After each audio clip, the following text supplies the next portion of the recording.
آج جو گول میز کانفرنس ہوئی ہے، جو وہاں سے پیغام دیا گیا ہے کہ ہم عدالت کے ساتھ کھڑے ہیں، is it very much important آج کے تناظر میں جو صورتحال اس کانٹیکس میں دیکھا جائے، جب ہم دیکھ رہے ہیں کہ مقننہ اور حکومت آمنے سامنے آ گئے؟ ظاہر ہے کہ ایک ریئل لائف بھی سیناریو ہوتا ہے. ویسے تو آئین جو ہے وہ عدلیہ کی حفاظت کے لیے کافی ہونا چاہیے، but in the real world اور سیاست میں بھی آپ دیکھیں گی کہ جو کچھ ستون ہوتے ہیں اسٹیٹ کے اور کچھ اہم جو ہے وہ پلرز ہوتے ہیں ایون جوڈیشل سسٹم کے، ان کی سپورٹ سے فرق پڑتا ہے. یہ ہم نے لائرز موومنٹ میں بھی دیکھا. تو وکلا جو ہیں وہ کیونکہ یہ ایک چیریٹ کہلاتی ہے یہ جوڈیشل سسٹم، جس کا ایک پہیا جوڈیشری اگر ہوتا ہے تو پھر دوسرا پہیا جو ہے وہ بار ہوتا ہے، ایڈوکیٹس ہوتے ہیں. تو ایک تو ان کی قانونی رائے بھی اہم ہوتی ہے. ظاہر ہے کہ وہ کوئی براہ راست کیس پہ اثر انداز ہونے کے لیے نہیں، لیکن ایک مجموعہ جو نکلتا ہے لیگل ایکسپرٹس کی رائے کا، ظاہر ہے کہ اس کا ایک وزن ضرور ہوتا ہے، اور ان کی جو سپورٹ ہوتی ہے وہ ایک جوڈیشری کے لیے ایک باعث میرے خیال سے فخر بھی ہوتی ہے، اور ایک طرح سے اس کے لیے جو ہے اسٹرینتھ کا بھی باعث ہوتی ہے اور ضروری ہوتی ہے. تو میرے خیال سے اگر وکلا جو ہے یہاں ایک آواز سے بول رہے ہوتے، جو کہ میرا نہیں خیال کہ ایک آواز اسے کہا جا سکتا ہے، لیکن بہرحال ایک کانفرنس میں اگر عدلیہ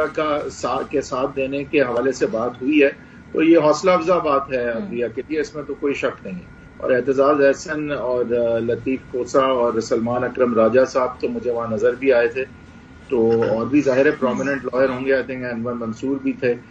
میں تو اٹینڈ نہیں کر پایا، لیکن ظاہر ہے کہ کافی پرومیننٹ وکلا بھی اٹینڈنس میں تھے. اور اس وقت جو ہے وہ جس طرح کے معاملات ہیں عدلیہ کے حوالے سے، وہ اس کو دو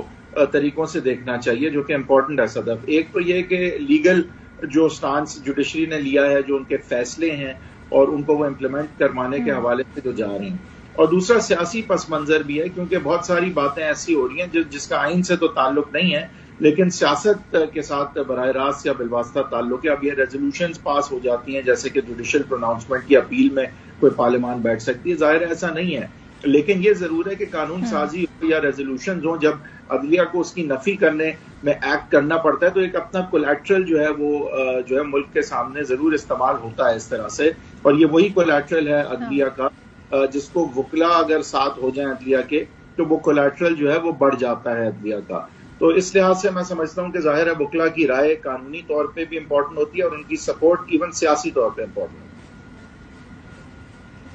ہوتی ہے. اور ظاہر ہے اس کا ہم نے ایک ہمارا پاسٹ رہا ہے، ماضی رہا ہے، وکلا تحریک ہم نے دیکھی ہے، بار بار تحریک انصاف انڈیا دے رہی ہے کہ جی ہم عدلیہ کی حمایت میں باہر نکلیں گے اور وکلا ہمارے ساتھ ہوں گے. سر یہ بتا دیں، اسٹیٹ بینک کو جو آرڈر دیا ہے سپریم کورٹ نے، معزز سپریم کورٹ نے، کہ آپ فنڈ جاری کر دیں، اسٹیٹ بینک خود یہ کر سکتا ہے؟ حامی تو انہوں نے بڑھ لی کہ ہمارے پاس فنڈز ہیں، تو اسٹیٹ بینک پہ حکومت کا کوئی زور ہے روکنے کا کسی بھی طریقے سے، یہ آپ سمجھتے ہیں کہ خود مختار ہے اس زمین میں اسٹیٹ بینک؟ جی حیدر وحید صاحب. جی دیکھیں، معذرت آپ کا میں سوال سن نہیں پایا، لیکن آئی تھنک آپ کہنا یہ چاہ رہی تھی کہ اسٹیٹ بینک جو ہے وہ اب ظاہر ہے کہ دیکھیں جہاں پہ عدلیہ کی طرف سے اب ایک فیصلہ آیا ہے تو اس کی پاسداری تو انہوں نے کرنی ہے. اب اسٹرکٹلی اسپیکنگ میرے خیال سے اجازت پارلیمان سے پہلے لی جاتی اور اس کے نتیجے میں اسٹیٹ بینک ریلیز کرتا تو شاید وہ ایک بہتر عمل ہوتا، اب زیادہ اسٹرکٹلی قانونی عمل ہوتا. لیکن جہاں عدلیہ کا اب ایک حکم ہے تو ظاہر ہے کہ اسٹیٹ بینک نے اس کو فالو کرنا ہے. بہتر یہ ہوتا کہ پہلے پارلیمان کو مجبور کیا جاتا حکم کے ذریعے سے کہ وہ یہ اجازت دیں، یا ان کو موقع دیا جاتا کہ وہ اجازت دیں. اب ہمیں پتہ ہے کہ اس موقع کا تو انہوں نے فائدہ نہیں اٹھانا تھا. تو بہرحال اس طرح سے اگر ہوتا تو میرے خیال سے بہتر اور زیادہ ایسا. سر وہ جو بیک ٹو بیک قراردادیں آئی ہیں، عدالتی فیصلوں کے خلاف جو قراردادیں آئی ہیں پارلیمان سے،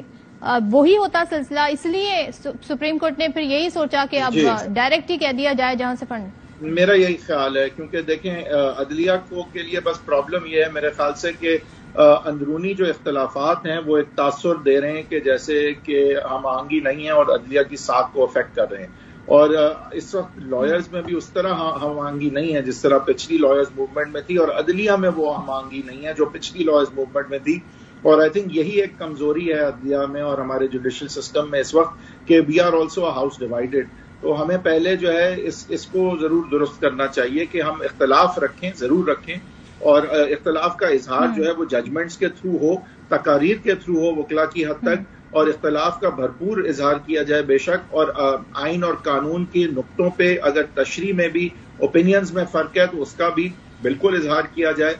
لیکن ایک دشمنی کی بات نہ ہو، ایک یہ نہ لگے کہ یہ پرسنل ہے، یہ نہ لگے کہ چاہے جو بھی اگلا کہے میں اس کے خلاف ہوں گا کیونکہ میں دوسرے گروپ کا ہوں، میرے مقاصد ہی ڈفرینٹ ہے، میرا آبجیکٹو بھی ڈفرینٹ ہے، اور کسی کی نفی میں آئی تھنک یہ تاثر جو ہے نا اس کو درست ہونا چاہیے۔ اختلاف رائے رکھنا ایون عدلیہ ایڈجوڈیکیشن کا بھی حسن ہے، جس طرح ہم کہتے ہیں کہ اختلاف رائے جمہوریت کا حسن ہے، ایون جوڈیشل سسٹم کا حسن ہے، لیکن اس اختلاف کا اظہار جو ہے وہ کس طرح سے ہوگا اس کا ڈیکورم جو ہے وہ مینٹین کرنا چاہیے۔